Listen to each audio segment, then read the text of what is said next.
और इधर ghost rider तो खूनी बाबा पे मुक्के बरसाते ही जा रहा है।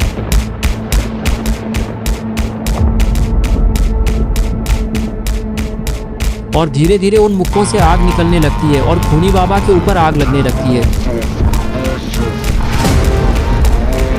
ज़्यादा आग लगने की वजह से वहाँ पे धमाका होता है, जिसके कारण खूनी बाबा दूर जाके गिरता है और उसकी सारी काली शक्तियाँ उसके अंदर से निकल जाती हैं। लेकिन तभी घोस्ट राइडर के आसपास एक एनर्जी निकलने लगती है और उसके चारों तरफ धुआं धुआं हो जाता है।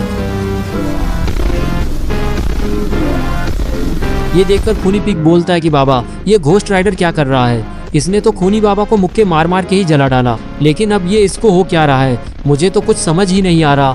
बाबा कहता है कि लगता है घोस्ट राइडर ने खूनी बाबा के अंदर से सारी काली शक्तियाँ निकाल दी हैं और अब वो सारी काली शक्तियों को खत्म करने की कोशिश कर रहा है ताकि उसको कोई दोबारा इस्तेमाल नहीं कर पाए। लेकिन उसको ये जल्दी करना होगा। अगर खूनी बाबा उठ गया और उसने बीच में कुछ गड़बड़ कर दी तो फिर से सब कुछ खराब हो जाएगा और ऐसा बिल्कुल नहीं होना चाहिए। पहले ही बड़ी मुश्किल से घोस्ट राइडर ने उसके अंदर से काली शक्तियाँ निकाली है।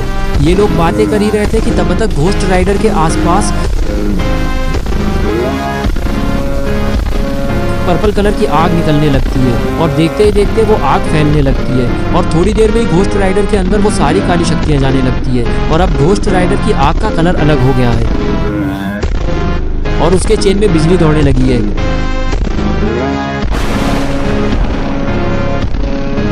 तभी शॉन बोलता है, वाह घोस्ट राइडर, तुम तो एकदम खतरनाक दिख रहे हो। लगता है अब तो खूनी बाबा का खेल खत्म है। चलो अब जल्दी से खूनी बाबा को मार के हमेशा के लिए खत्म कर दो। ये सुनकर घोस्ट राइडर बोलता है कि शॉन, तुम्हें क्या लगता है कि अब मैं इन शक्तियों से सिर्फ खूनी बाबा को मारूंगा? लेकिन ऐसा बिल्कुल नहीं है। अब मेरे पास इतनी ज्यादा शक्तियाँ हैं कि अब सिर्फ खूनी बाबा ही नहीं, उसके साथ साथ अब तुम सब भी खत्म हो जाओगे और इसलिए अब मैं तुम सबको मार डालूंगा। उसके बाद फिर एक ऐसी दुनिया बनाऊंगा जिसका राजा मैं रहूंगा और बाकी सारे मेरे गुलाम रहेंगे और वो सारे गुलाम मैं तुम सबकी हड्डियों से ही बनाऊंगा। इसलिए अब मेरे हाथों मरने के लिए तुम सब तैयार हो जाओ। ये सब सुनकर रॉड घोस्ट राइडर के सामने कूद के कहा जाता है। फिर रॉड बोलता है कि घोस्ट राइडर, तुम्हारे पास आग की शक्तियां हैं और मेरे पास आइस की, तो इसीलिए तुम्हें मेरे दोस्तों को मारने के लिए तुम्हें पहले मुझे हराना होगा और ऐसा होगा नहीं क्योंकि मैं तुम्हें उससे पहले ही खत्म कर दूंगा और ये काली शक्तियां वापस बाबा की छड़ी में डाल दूंगा जिससे और कोई वापस ऐसा ना कर पाए। इसके बाद घोस्ट राइडर एक जोरदार लेजर रॉड की तरफ मारता है, लेकिन रॉड उस लेजर को बीच में ही अपने पावर से रोकने लगता है।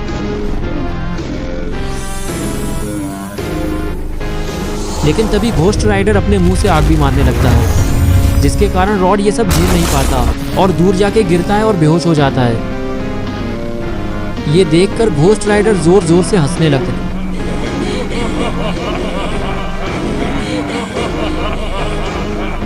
घोस्ट राइडर को देखकर बाबा अपना एक्सट्रीम मोड ऑन कर लेते हैं और उनके चारों तरफ बिजली निकलने लगती है। तभी घोस्ट राइडर बोलता है कि बाबा लंगोटी लाल, ये सबसे अब कुछ भी फायदा नहीं है। तुम एक्सट्रीम मोड ऑन कर लो या फिर सुपर एक्सट्रीम मोड ही क्यों ना ऑन कर लो, लेकिन आज तुम्हारा अंत होके रहेगा क्योंकि अब मेरे पास इतनी शक्तियां हैं कि मैं अकेले ही तुम सबको एक साथ हरा सकता हूँ और सबसे पहले मरने की बारी तुम्हारी है बाबा लंगोटी लाल। लेकिन बाबा घोस्ट राइडर की इस बात से बिल्कुल नहीं डरते और वो उस पर बिजली से हमला करने लगते हैं। लेकिन अरे ये क्या, घोस्ट राइडर को तो इससे कुछ फर्क ही नहीं पड़ रहा और वो देखते ही देखते सारी बिजली को अपने अंदर ले लेता है। तभी गुल्ली बोलता है कि ये घोस्ट राइडर को तो कुछ फर्क ही नहीं पड़ रहा, ये तो खूनी बाबा से भी ज्यादा ताकतवर हो गया है। अब हम लोग इससे अपनी जान कैसे बचा पाएंगे? घोस्ट राइडर कहता है कि बाबा लंगोटी लाल, मैं बताता हूँ कि असली ताकत किसे कहते हैं।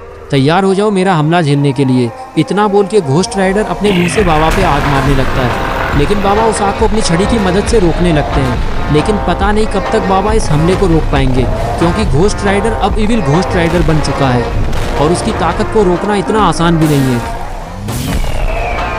ये सब देखकर गुल्ली बोलता है कि कल्लू मामा, आप इतनी देर से देख क्या रहे, आप भी कुछ करिए वरना तो ये घोस्ट राइडर तो बाबा को मार ही देगा और उसके बाद हम सबका नंबर आएगा। कल्लू मामा बोले, गुल्ली आखिर मैं क्या करूं, क्योंकि मेरे पास तो अब वो हैमर भी नहीं है और उसके बिना तो मैं भी ज्यादा कुछ नहीं कर पाऊंगा और तुम तो देख ही रहे हो कि ये घोस्ट राइडर काली शक्तियाँ लेने के बाद कितना ताकतवर बन गया है। आखिरकार मैं क्या करूँ, मुझे कुछ समझ नहीं आ रहा। लेकिन तभी कल्लू मामा की नजर दूर पड़े स्टॉर्म ब्रेकर पे पड़ती है और कल्लू मामा समझ जाते हैं कि उन्हें अब क्या करना है।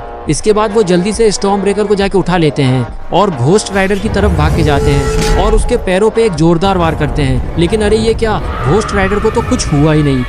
इस हमले को महसूस करते ही घोस्ट राइडर पीछे मुड़ता है और एक मुक्का कल्लू मामा को मारता है, जिसके कारण वो तो चांद तारों पे पहुंच जाते हैं। ये देखकर घोस्ट राइडर जोर जोर से हंसने लगता है क्योंकि उसे लगता है कि अब तो इन सब का खेल खत्म है।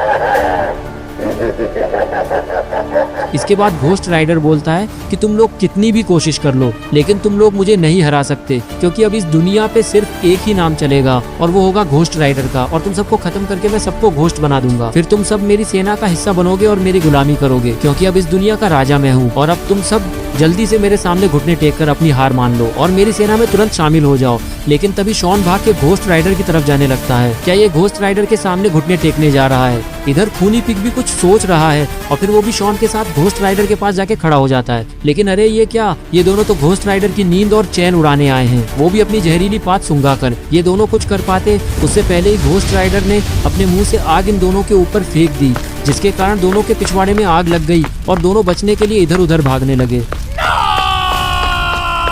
थोड़ी देर तक भागने के बाद ये लोग थक जाता है और ये दोनों बाबा के आजू बाजू जाके गिर जाते हैं और दोनों बेहोश हो जाता है। ये सब देखकर बाबा का दिमाग खराब हो जाता है और अब बाबा को बहुत गुस्सा आ गया है। लेकिन तभी घोस्ट राइडर बोलता है कि मुझे तुम सबके हमले के बारे पहले से ही पता है और इसलिए तुम लोग को हराना मेरे लिए बहुत आसान काम है, क्योंकि मुझे पहले से पता है कि तुम क्या करने वाले हो। तभी बाबा बोलते हैं कि अब बहुत हो गया घोस्ट राइडर, अब तुम्हारा खात्मा करना ही होगा, क्योंकि तुम इस दुनिया के लिए खतरा हो और मैं तुम्हें इस दुनिया पे राज भी नहीं करने दूंगा, क्योंकि यहाँ पे बहुत सारे मासूम लोग भी रहते हैं और मैं तुम्हें उन्हें अपना गुलाम बनाने नहीं दूंगा। ये सुनकर घोस्ट राइडर अपने मुंह से बाबा पे आग मारने लगता है, लेकिन बाबा एक शील्ड बना के उससे बचने लगता है। लेकिन घोस्ट राइडर बाबा की तरफ आगे बढ़ने लगता है और आगे बढ़ते बढ़ते वो अपनी आग भी बढ़ाते जाता है, लेकिन बाबा उस आग को फिर भी रोक पा रहे होते हैं।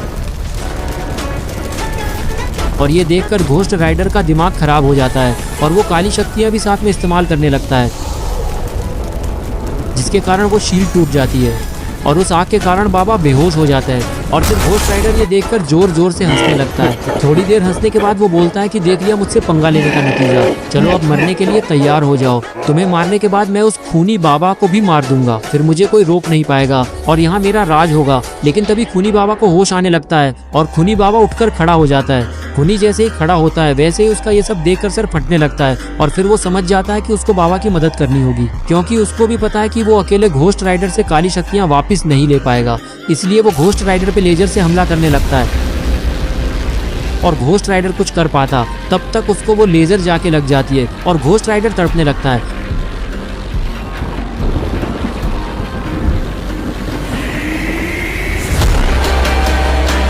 घोस्ट राइडर के चिल्लाने की आवाज़ सुनकर बाबा को भी होश आने लगता है और वो तुरंत उठकर खड़े हो जाते हैं। खड़े होते ही वो घोस्ट राइडर की इस हालत का फायदा उठाते हुए सीधा उसे एक सुपर पंच मार देते हैं, जिससे घोस्ट राइडर दूर जाके गिरता है। इसके बाद खूनी बाबा भी बाबा के पास आ जाता है। तभी बाबा बोलते हैं कि खूनी बाबा, आखिरकार तुमने मेरी मदद क्यों की? तुम तो मेरे दुश्मन हो, तो तुम घोस्ट राइडर से लड़ने में मेरी मदद क्यों कर रहे हो? कहीं हम लोगों से इतनी मार खा खा कर तुम्हारी अकल ठिकाने पे तो नहीं आ गई? तभी खूनी बाबा बोलता है कि मैं तुम्हारी मदद कर रहा हूँ, तो तुम ये मत समझना कि मैं तुम्हारा दोस्त हूँ। मुझे पता है कि इस घोस्ट राइडर को अगर हमने नहीं रोका तो ये तुम्हारे साथ साथ मुझे भी मार देगा, बस इसीलिए मैं तुम्हारी मदद कर रहा हूँ।